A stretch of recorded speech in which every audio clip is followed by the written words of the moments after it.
अस्सलामुअलैकुम स्टूडेंट्स, आज मैं आपको ऑक्सफोर्ड रीडिंग सर्कल बुक 4 का सेकंड चैप्टर पढ़ाऊंगी और सेकंड चैप्टर है माउंटेन एंड द स्क्विरल। तो let's start. The mountain and the squirrel had a quarrel and the former called the latter little prig. यहाँ पर फर्स्ट जो है stanza complete हो जाता है। इसके अंदर ये बता रहे हैं, सबसे पहले तो हम इसका टाइटल डिस्कस कर लेते हैं कि the mountain and the squirrel जो है ये माउंटेन और स्क्विरल की एक क्वेरल के बारे में एक डिस्प्यूट है, उनका एक छोटा सा झगड़ा है। तो उसके बारे में ये पोएम लिखी गई है और इस पोएम के इस हवाले से बहुत ही अच्छा और बहुत ज़बरदस्त एक मैसेज कन्वे किया गया है, वो हम लास्ट में डिस्कस करेंगे। अच्छा जी, स्क्विरल तो सबको पता होगा, गुलहरी को कहते हैं। स्क्विरल एक छोटा सा रोडेंट है, ये उसकी रैट्स की फैमिली से होता है। अच्छा जी, mountain and the squirrel had a quarrel. Mountain और स्क्विरल का आपस में एक झगड़ा हुआ, क्वेरल हुआ। छोटा सा, मतलब ये बहुत बड़ा डिस्प्यूट को नहीं कहते, क्वेरल इज़ अ छोटा सा, मतलब थोड़ी सी टू मैं जिसको कहते हैं वो हुई। And the former called the latter. तो फॉर्मर मतलब है पहला, पहले वाला जिसका पहले नाम लिया गया है, और लेटर वो है जिसको बाद में नाम लिया गया है। तो इसमें सबसे पहले हमें माउंटेन का नाम लिया गया है और फिर स्क्विरल का नाम लिया गया है। तो पहले फॉर्मर, पहले वाला हुआ माउंटेन और लेटर वाला कौन हुआ? स्क्विरल। तो माउंटेन ने कहा, former called the latter means mountain ने स्क्विरल को कहा लिटिल प्रिग।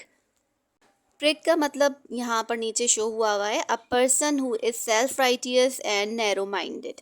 तो इसका मीनिंग ये बने कि एक वो पर्सन जो कि सेल्फ राइटियस है, अपने आप को ही सब कुछ समझता है, बहुत अपने आप को अच्छा समझता है और दूसरों को मतलब इतना अच्छा नहीं समझता, वो इस टाइप का पर्सन उन्होंने शो की, प्रिग का मतलब बनाया है, बताया है।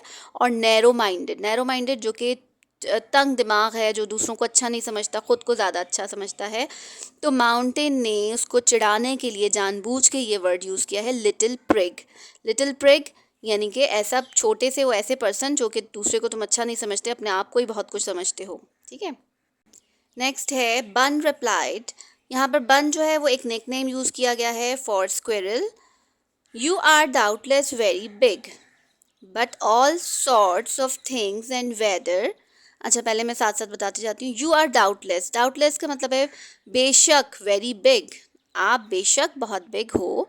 But all sorts of things and weather, मगर तमाम टाइप की चीज़ें, सॉर्ट्स कहते हैं टाइप, एंड वेदर मौसम, must be taken in together, सबको एक साथ रखा गया है। Must be taken in together, together कहते हैं साथ में, तो उन सबको एक साथ रखा गया है। To make up a year, ताकि पूरा साल बन सके, एक साल बनाया जा सके। एंड अ स्फेयर, स्फेयर यहाँ पर अर्थ को इंडिकेट कर रही है, स्फेयर बनाई जा सके, पूरी अर्थ बनाई जा सके। And I think it no grace, और मेरा ख्याल है, आई थिंक मेरा ख्याल है, इट नो ग्रेस डिसग्रेस, ये डिसग्रेस नहीं है, ये शर्म की बात नहीं है, ये डिसरिस्पेक्टफुल बात नहीं है। टू ऑक्यूपाई माई प्लेस, कि मेरी जगह, अपने आप को वो यहाँ डिफेंड कर रही है कि मेरी जगह पर होना कोई शर्म की बात नहीं है।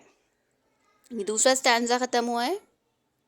यहाँ ऑक्यूपाई का मतलब है, ऑक्यूपाई का वैसे मतलब होता है जगह घेरना, मगर यहाँ पर सेंस बनेगा कि प्लेस पर होना, मेरी जगह पे होना भी कोई शर्म की बात नहीं है। ठीक है। अच्छा, एक बात ये भी रह गई थी कि यहाँ पर पोएम एक्चुअली जो लिखी जाती है वो बहुत ज़्यादा रिदम में लिखी जाती है और उसमें आपस में कोऑर्डिनेशन होता है वर्ड्स का।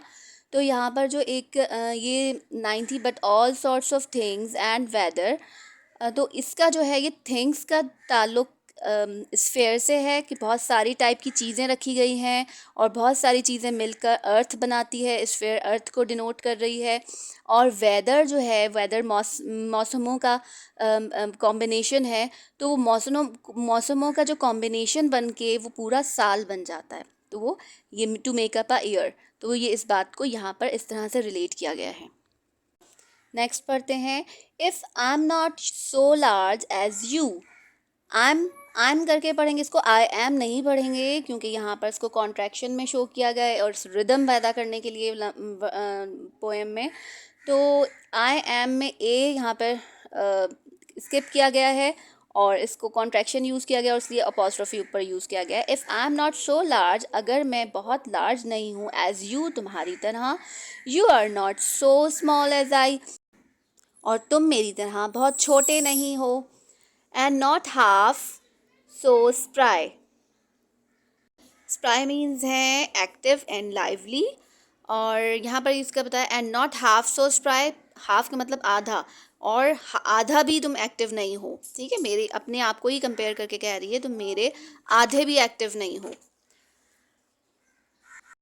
I'll not deny you make, यहाँ पर फिर एक कॉन्ट्रैक्शन यूज़ किया है। I'll कहा है उसको I will को, यहाँ पे W और I जो है will के अंदर से स्किप करके ये apostrophe लगा दिया गया है। I'll not deny का मतलब होता है इनकार करना, मैं इनकार नहीं करूँगी। You make कि तुम बनाते हो a very pretty squirrel track, एक pretty कहते हैं खूबसूरत, बहुत अच्छा, स्क्विरल ट्रैक कहते हैं रास्ते को, स्क्विरल के लिए रास्ता।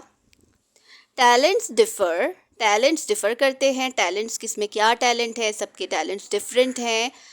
ऑल इज़ वेल, सब बहुत अच्छा है। एंड वाइजली पुट, और बहुत अक्लमंदी के साथ पुट किया गया है किसको, हर शख्स को, हर चीज़ को उसकी टैलेंट्स के हिसाब से बहुत वाइजली पुट किया गया और सारी चीज़ें बेहतरीन हैं।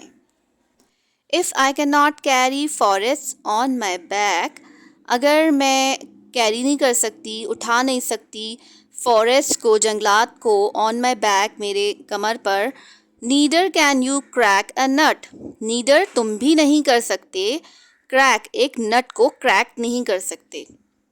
इसके पोएट हैं राल्फ वाल्डो एमरसन, ये इसके पोएट का नाम है। ये एक अमेरिकन पर्सन थे और यूनाइटेड स्टेट्स में रहते थे।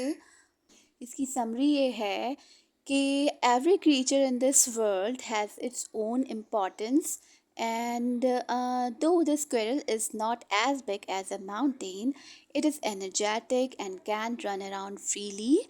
And but the mountain, which is very big, it has its own natural location. It holds a forest at its back, which has trees and that feed on a tiny squirrel too. So the talents may differ, but all are important. These are the exercises and I'm going to give you solution at the end. I hope you like my video. If you like it, then like, share and subscribe. Allah Hafiz.